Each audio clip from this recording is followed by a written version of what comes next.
وفقكم الله. أنصتوا واسمعوا وأطيعوا يغفر لي ولكم الله.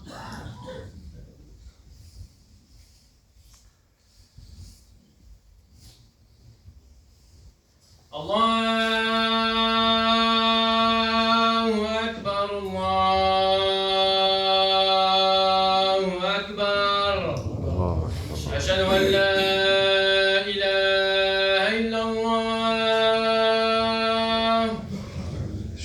أشهد أن لا إله إلا الله. أشهد أن محمدا رسول الله. أشهد أن محمدا رسول الله. حي على الصلاة.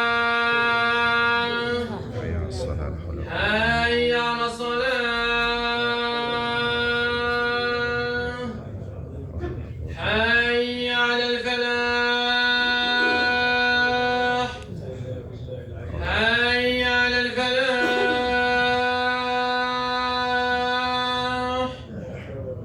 الله أكبر الله أكبر. لا إله إلا الله. سيدنا محمد رسول الله صلى الله عليه وسلم علينا إن شاء الله. الحمد لله.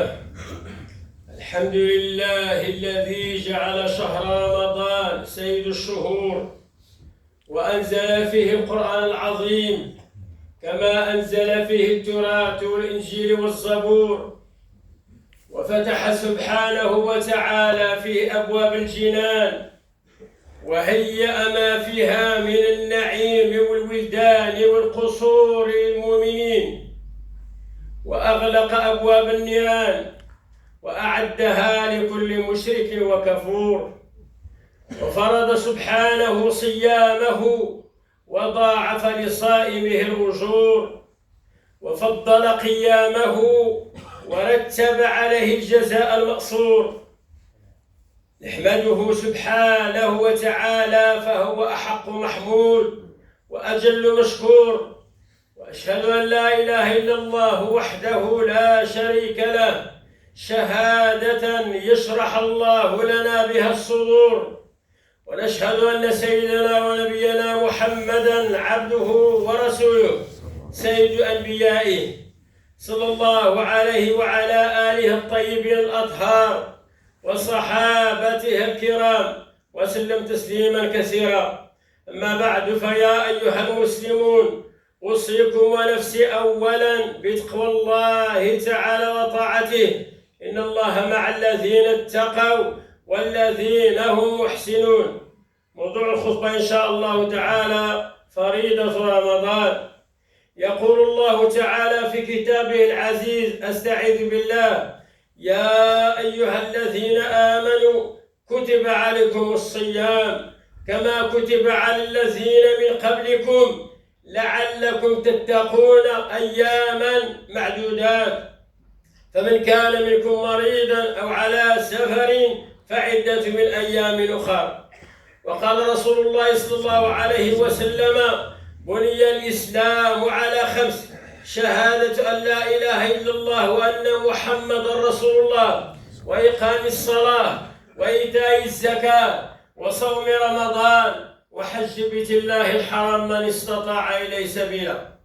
أيها المسلمون، إن شهركم هذا شهر البركات والسرور، شهر ضاعف الله أجره وهو بالخيرات مغمور، شهر القرآن وشهر الدعاء، والجنة فيه مفتحة الأبواب، والتوبة مقبولة لمن تاب، والتجارة فيه لن تبور. فصوموا شهركم أيها المسلمون، ولا ترتدوا على أدباركم فتنقلبوا خاسرين. وللصائم أو للصيام فوائد روحية واجتماعية وصحية.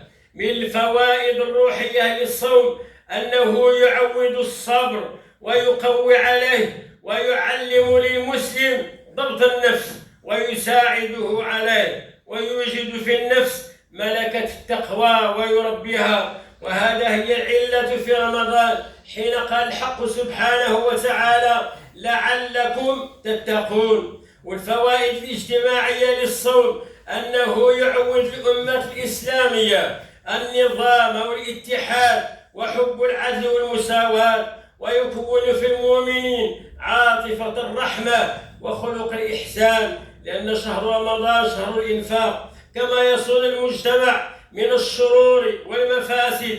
ومن فوائد الصحية للصيام أنه يطهر الأمعاء ويصلح المعدة وينظف البدن من الفضلات والرواسب ويخفف من وطن السمن وسخن البطن بالشحم، مثل قوله صلى الله عليه وسلم صوموا تصحوا. وقال صلى الله عليه وسلم الصلوات الخمس والجمعة للجمعة ورمضان إلى رمضان مكفرات ما بينهن إذا اجتنبت الكبائر.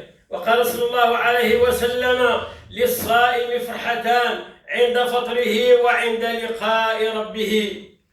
وقال تعالى من صام رمضان إيمانا واحتسابا غفر له ما تقدم من ذنبه، أو كما قال نفعني الله وإياكم بالقرآن العظيم وبحديث سيد الأولين والآخرين وأجرني وإياكم من عذابه الشديد. وأستغفر الله العظيم لي ولكم ولسائر المسلمين أجمعين فاستغفروه إنه هو الغفور الرحيم هو الحي لا إله إلا هو، فادعوه مخلصين له الدين. الحمد لله رب العالمين.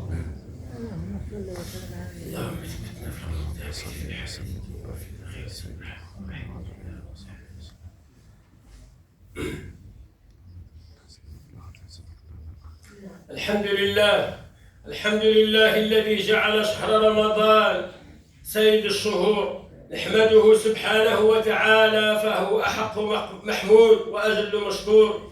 وأشهد أن لا إله إلا الله وحده لا شريك له شهادة يشرح الله لنا بها الصدور. وأشهد أن سيدنا ونبينا محمدا عبده ورسوله صلى الله عليه وعلى آله وصحابته الكرام وسلم تسليما كثيرا. أيها المسلمون، لقد أظلكم شهر الصيام، شهر القيام، شهر تلاوة القرآن، شهر إطعام الطعام، شهر مواساة الفقراء والمساكين والأرامل والأيتام.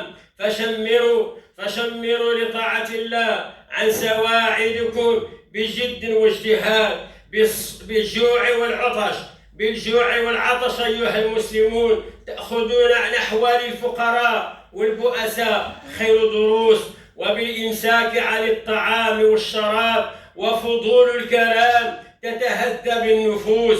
وكان رسول الله صلى الله عليه وسلم أجود الناس بالخير والإنفاق، وكان أجود ما يكون في رمضان، وهو القائل صلى الله عليه وسلم أفضل الصدقة صدقة في رمضان.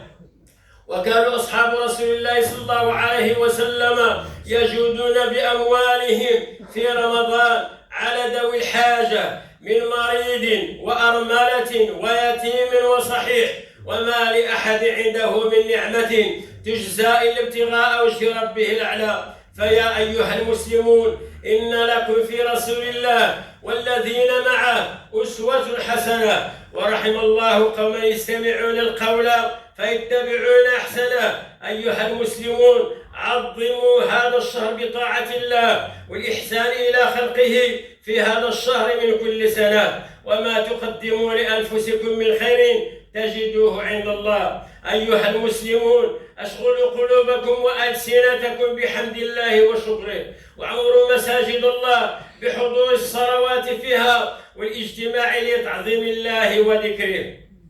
ونوروا بيوتكم بتلاوة القرآن، وعقولكم بتدبر نهيه وأمره.